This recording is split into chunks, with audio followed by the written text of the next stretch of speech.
What? What is happening? I couldn't believe my ears. The will stated that all the inheritance was to be given to my husband Ben, and I had no right to it. So my father-in-law was thankful to me. Well, it's unfortunate for Kelly, but we have no choice but to follow the will he declared. Thus the inheritance was passed on to my husband. Once the inheritance was settled, my husband suddenly asked for a divorce. Why are you saying this all of a sudden? Your sister is pregnant. It's my child. I'm going to marry her. He decided to abandon me and live with my sister and their child. In despair, I fell into the abyss.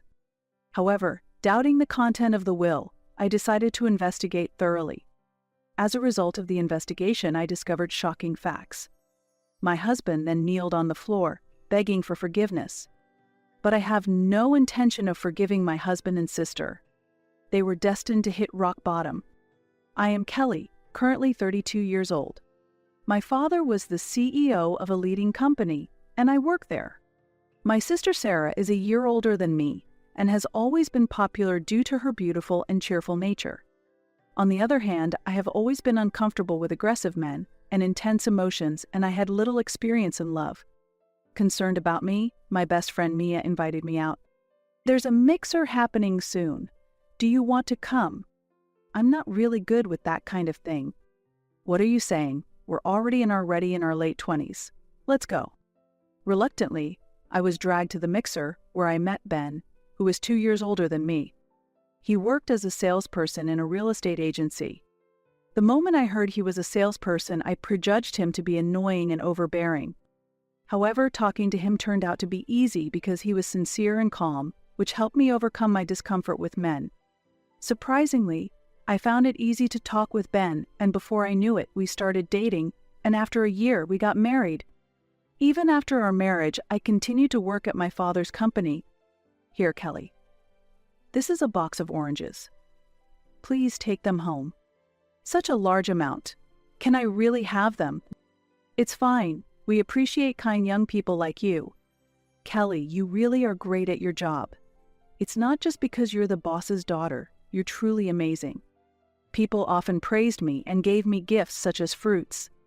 I think this was because my father himself was a very virtuous person. My father always treated me very well. I work hard every day, wanting to be like my father. My father is a figure I admire. Ben and I both worked, and we came home at different times. Therefore, whoever got home earlier would take care of the household chores. Today as well, after working overtime and coming home exhausted, I was greeted by the delicious smell of food on the table. Smells good. Looks delicious. Right? You're always working late. Today I made your favorite roasted chicken. I've also prepared dessert for later. Yay, thank you. My husband was an excellent cook and always prepared lavish homemade meals. No matter how tired I was, his cooking would instantly revive me. Thanks to Ben, I could focus on my work. He was truly invaluable. We were at the peak of happiness, but 2 years ago, a sad event occurred. It was the death of my mother. She was diagnosed with terminal cancer, and it all happened so suddenly. I was quite depressed by my mother's death, and my father felt the same.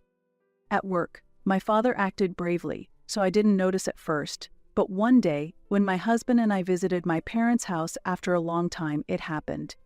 Dad, what's this? What happened? The kitchen sink was piled with dishes, and on the desk, there were leftover containers from convenience store meals.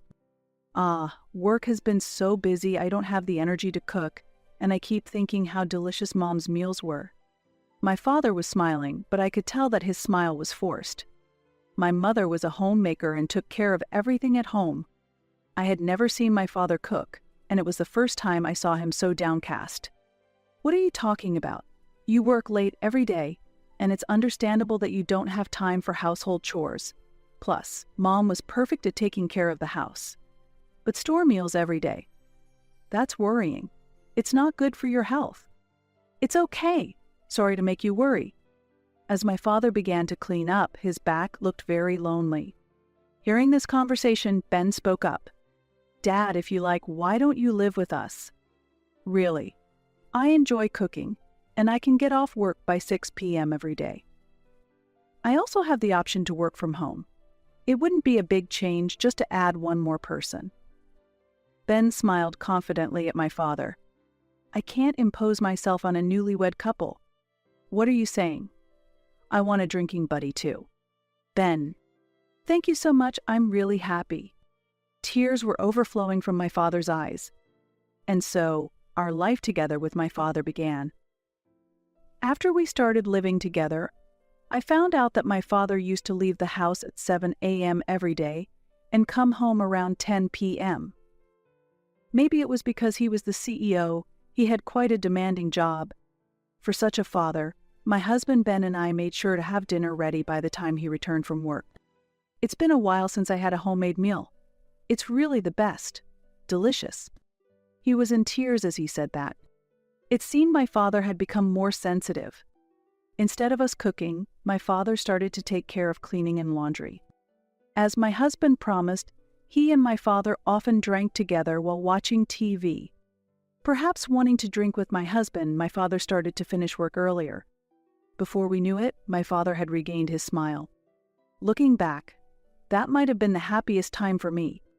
However, the happiness did not last long. My father began to fall ill frequently, and when we went to the hospital, he was diagnosed with cancer. This can't be. The shock was such that, although I could hear the doctor's voice, it didn't seem to reach my mind. I staggered out of the hospital. Kelly. No matter how many times my husband called out to me, I couldn't respond. I was so shocked that I couldn't even feel the ground under my feet. Kelly. Grabbed by the shoulders by my husband, I suddenly came to my senses. Kelly, hold yourself together. If we keep being depressed, it will worry your father. Let's support him together. It's something we couldn't do when your mother was sick. Nodding to my husband's words, I cried all day that day. My father was soon hospitalized, and the company was in chaos without its CEO. To avoid worrying my father about the company, I did my best. When I couldn't visit the hospital due to work, my husband went to see my father alone. However, my father's condition worsened, and he passed away after some time. Holding me as I broke down in tears, my husband consoled me. I'm sure your father is smiling now, meeting your mother he loves so much. Many people from the company and friends attended my father's funeral, and I realized how much he was loved. A few days later, my husband, my sister Sarah, and I gathered at my parents' home to discuss my father's inheritance with a lawyer. There, my husband said, "Actually, I was holding on to a will from your father before he passed away. I didn't know my father had left a will. My father did something like that." "Let's open the will then," said the lawyer, opening it and reading the contents. The will states that all of the estate should be inherited by Ben, the husband of the younger daughter, Kelly. Additionally, the reserved portion should go to the elder sister, Sarah, and the younger daughter, Kelly, shall not inherit. What is happening? I couldn't believe my ears.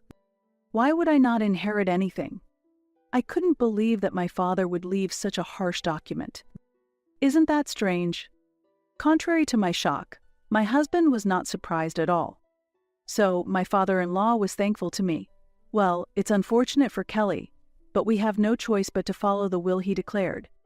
The expression on my husband's face was indescribable, something I had never seen before. "Kelly, did you perhaps anger your father?" laughed my sister, who had often changed boyfriends and brought them home. My parents were worried and troubled by my sister's behavior. Once my sister graduated from university, she hardly visited home, and when she did, it was always to ask, "Mom, can I have some money?" Seeing such behavior, my father often scolded my sister. However, my sister never listened to him, and they were not on good terms. That's why it made sense that my father wouldn't leave the inheritance to my sister. But my sister was not the type to let that go. Since only the reserved portion was to be inherited by my sister, if it had been her usual self, she would have complained and been angry. However, this time she showed no signs of anger.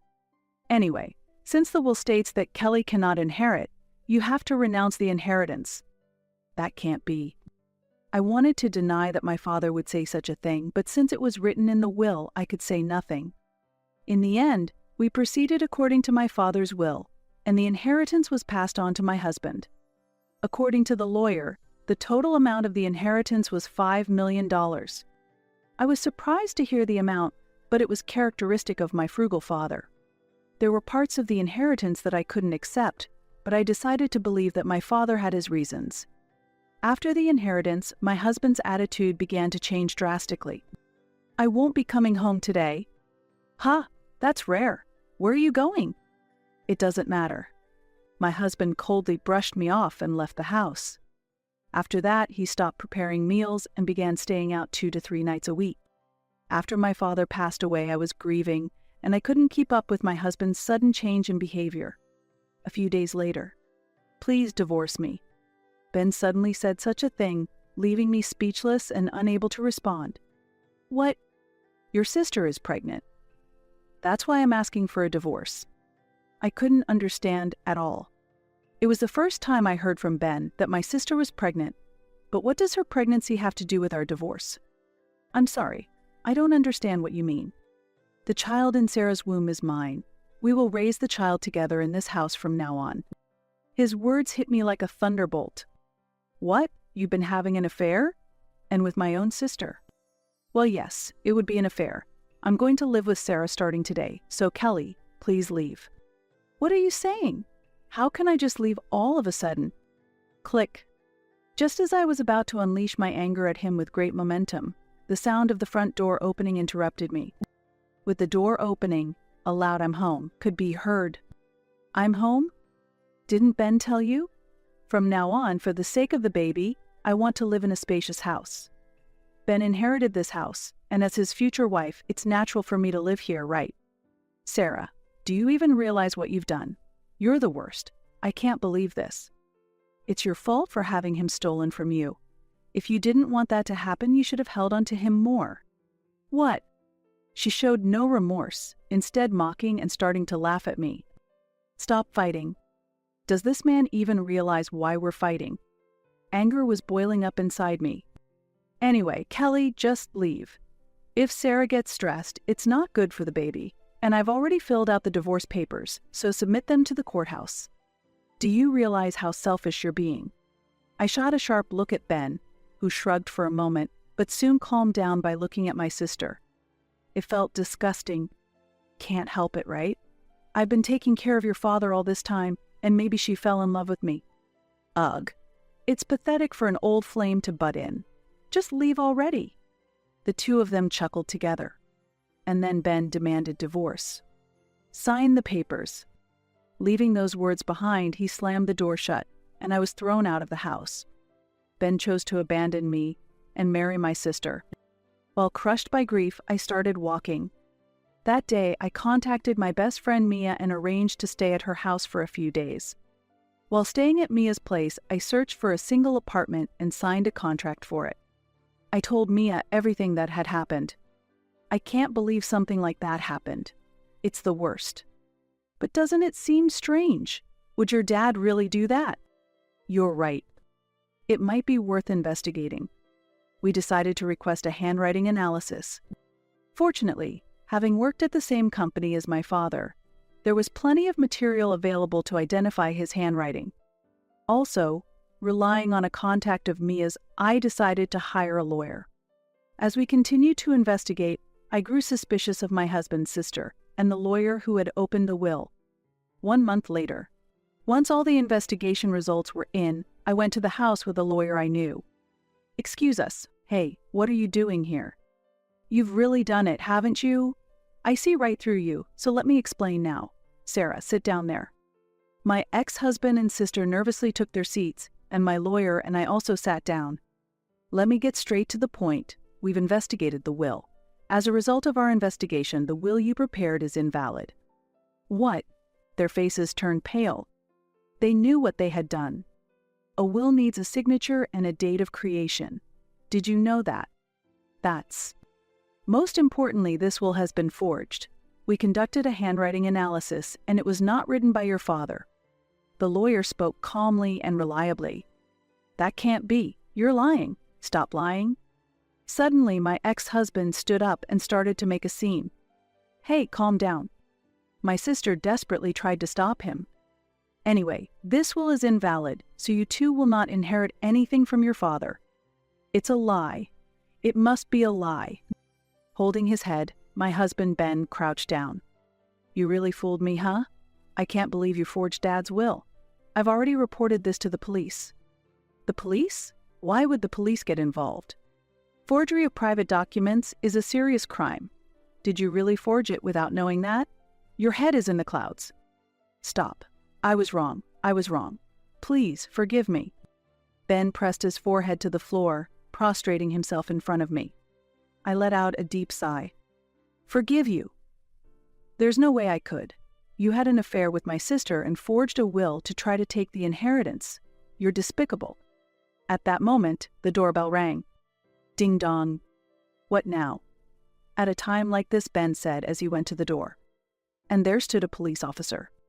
The police? Why? Didn't I tell you? I've reported it to the police. No way. My husband retreated. Are you Ben? Is Sarah also here? We need to speak with you at the police station about the forgery of private documents. What the heck? Kelly, do something. Just because of a little forgery, the police. In her panic, my sister inadvertently admitted to her part in the forgery. There's nothing I can do. This is the consequence of your actions. As they argued, the police officer revealed another shocking fact. Additionally, your crimes don't stop there. You hired a friend to act as a fake lawyer, didn't you? Yes, the lawyer who read the will that time was a fake. Apparently, my ex-husband had paid his friend $1,000 to pretend to be a lawyer and promised a share of the inheritance once it was secured. Why would you? That friend has already confessed and has been arrested. That action qualifies as an unauthorized practice of law and fraud. He has testified about your involvement, so we have all the evidence. Damn it, that guy! Visibly upset and agitated, he was kicking chairs and shouting. It was the first time I saw Ben so emotionally unstable, which left me feeling complex. Raging, prostrating, having an affair with my sister, and forging my father's will.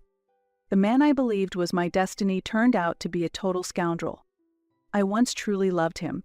I thought I might feel a bit of sympathy or loneliness watching Ben being arrested, but I felt absolutely none of that. Unbeknownst to me, my affection for Ben had completely faded over the past month. While watching Ben, my sister was breaking down in tears. She had brought it upon herself. Later, my ex-husband and sister were taken to the police station.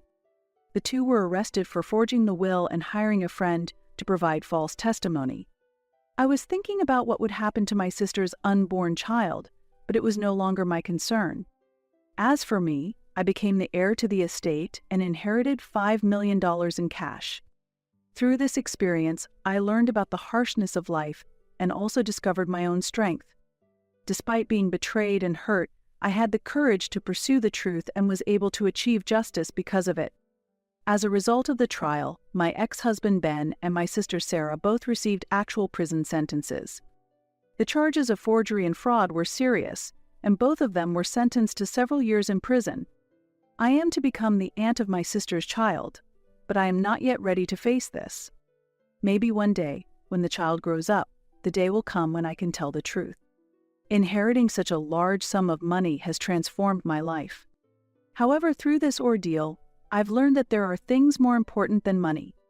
The courage to pursue the truth, the strength to believe in myself, and the value of true friendship. Without Mia, I would not have been able to overcome this difficulty.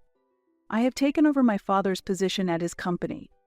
Although there was initial confusion, I now feel a sense of duty to protect and further develop what my father built. The employees have warmly welcomed me. Kelly, you'll be fine. We trust not just because you're the president's daughter, but because of your character and abilities. The employees' words make me feel responsible. Following my father's wishes, I strive daily to protect the happiness of our employees and their families. Although I face difficulties at times, I am confident that I can overcome each one with the strength I gained from this experience. As for love, I've decided to take a break from it. It seems like it will take time to heal my wounded heart, but I believe that one day, I'll have a wonderful encounter. For now, I think it's time for me to face myself and grow. Occasionally on weekends, I visit my parents' graves. Mom, Dad, I'm doing well. As your daughter, I am diligently living each day so as not to bring you shame, I tell them, and I feel at peace. In the future, I want to be someone who can help others. I plan to establish a foundation to support people who are experiencing the kind of suffering I went through. People make mistakes, but they have the power to learn from them and recover, my father often said. I hold these words close to my heart and walk forward. Life can take unexpected turns. But if you live sincerely and stick to your beliefs, I believe happiness will come. My new life has just begun. What meetings and experiences await me may be a little scary, but I'm more excited than anything. Mom, Dad, thank you. Because of your love and teachings, I am here now. As your daughter, I will continue to live proudly. And if I can pass on the lessons I've learned through this experience to someone else someday, that might become my new mission. Tomorrow is another new day. I take a deep breath and step forward into the future. This story may have come to an end, but the story of my life continues.